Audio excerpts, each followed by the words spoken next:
Right. And there might as well not even have a state. The abortion issue too, you had states that passed laws against, the first ones to pass laws against abortion, and then they were the first ones to repeal those laws. So, and the Supreme Court said they can do that. So. A good example is prohibition. You have prohibition, I mean, here the federal government is lording it over the states, right? And then later repealing it. And should the federal government have had that power? Well, the Women's Christian Temperance Union would have said yes. The federal government should be all powerful, it should ban alcohol in the whole United States, right? That's right. And so, you know, so here we have a long history of Well, you just like states and marijuana. usurpation of rights. You've got marijuana laws. You've got some states that are allowing it for medical purposes, and some states that are saying no. There's no federal government that says amendment says you can't sell or raise it or what have you. Indeed. Well, that's kind of counterintuitive because the federal government's telling you can't smoke cigarettes. That's right. Meanwhile, they're getting taxes from the cigarette revenue too, and subsidizing the crop, so. Just one more question, Sure. Hal, and I think it's a good one in regard to this issue. Who would be the delegates to Right. such a convention? Right, exactly. What kinds of people That's would be the delegates to a Mark Levin convention? Who would they be?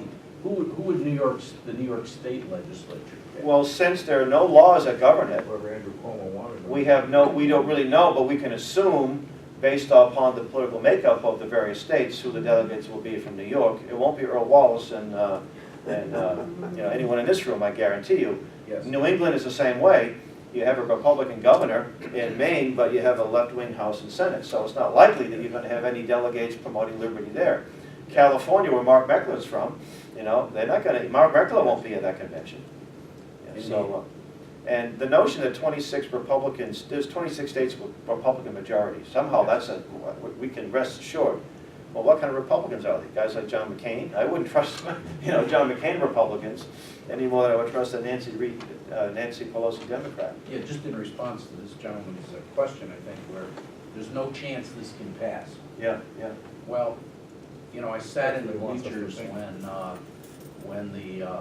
when the marriage amendment or the marriage bill passed, and watched as the so-called conservative Joe Bruno changed sides. Yeah. And got the Republicans to vote for that particular bill, and the parade of clergymen, both Protestant, Roman Catholic, and Jewish, who sat there in the front row pushing for the gay rights amendment, the gay rights bill. So you had this whole, all of a sudden, it can never pass becomes, yes, we're passing it. Oh, yeah, I mean, right now, people look at it and say, oh, these are just the fringe Democrats, right? But That's what they want us to do. that could happen today and tomorrow. You get a couple of Republicans, and next thing you know, bingo, it's, they may reword it, maybe sponsor another one. So, Indeed.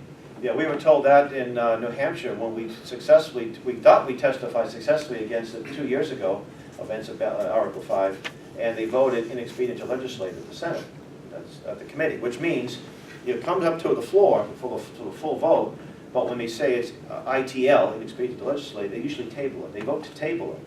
Well, they got phone calls, late night phone calls, and they completely changed their position and it passed pretty unanimously. I think two or three people in the Senate voted against it.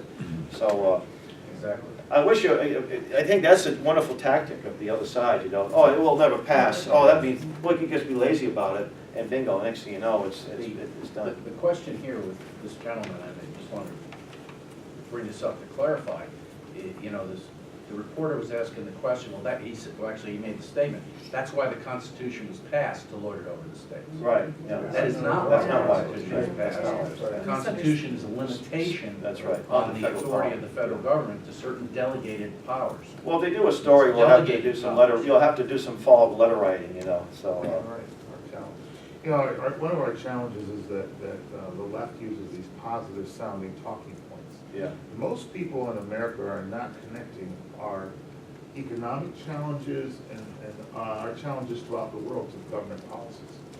And even with Andrew Cuomo, he's gonna put a tax cap on, which will just handcuff local elected officials from handling their budgets and their school budgets their municipal budgets. Yes. And then he's gonna say, well, see, you guys are incompetent, we're gonna consolidate. That's right. So he'll appoint one of his cronies as some regional administrator above, and we'll have more power than the people that we elect. That's exactly right, Earl.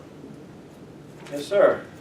This is all very ethereal and very intellectual, but in the time that Fred and I are going to be up there, and everyone's going to be up there, we're going to have maybe a minute, 2 minutes, 3 minutes max with whomever we have the privilege or opportunity to speak with. What should we concentrate on? You just ask them to look at the material you're leaving off with them, and you're urging them to vote against. If this ever comes up for a vote, or in the committee, if it's a committee member, just say no to, you have the bill number, the bill number S6559. That's all you gotta do.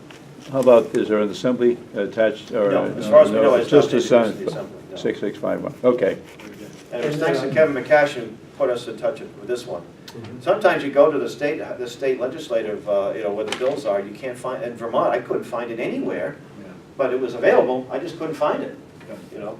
I'll We give we you- were up there.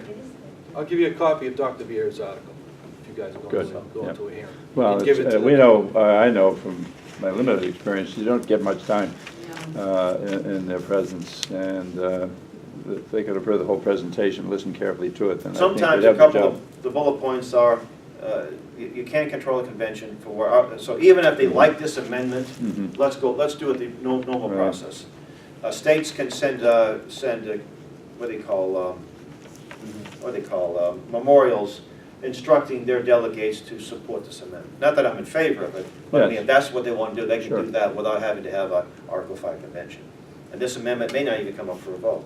Right, And I think the other part is the confusion you brought up in the beginning, people thinking that it's a state convention that they're calling for. Right. It's Oh, not a yes, state yeah, convention, yeah, They're calling yeah. for a federal convention in this bill. One of the arguments too, the Convention of the States people use is that states have cons all the time, and nothing crazy or nothing unreasonable has come out of these.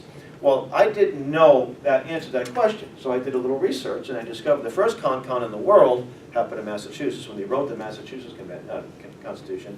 Then they had one, the first one after the original one was in 1820. Prior to that, you had to be a Christian to run for office. Now, today, nobody gives it a second thought, but in 1820, that was radical. An atheist can run for office, and that was unthinkable. Well, that's the step that got us to where we are today. You're not kidding. right. Are you advocating only Christians should be, Absolutely I should am. hold office? Yeah. Absolutely I am. So, in the states, that's what, the states have that certain rights. So, Bible believes. So when our reporter says that JPS against women, but we'll just say that states were allowing women to vote before the federal government did. That wasn't good. Huh? Well, you just have to look at the background of Susan Anthony, and you'll see why she did what she did. And it wasn't about giving rights to women. Yeah, yeah. I think one more point, I think as we run into legislators and their staff, and they say there's no way I'll vote for this, they should also understand that they could wake up tomorrow and find that someone in Congress has accounted one of New York's old applications. Yes. From 1972 on secular school funding, 1931 on prohibition, 1906 on polygamy. They're not dead issues. So we have to rescind, yeah. So they should, so our legislature should understand, okay, if they're against this, they should also think in terms of withdrawing the old applications. So I think what we need to do is we need to have a resolution ready to go the next session, when does it start? Next, in November, December? And see if we can find a couple of sponsors that will rescind the old calls as well, so. Right. Okay. Okay, so we ought to team up and do our thing. Good job, Al. So thank you all.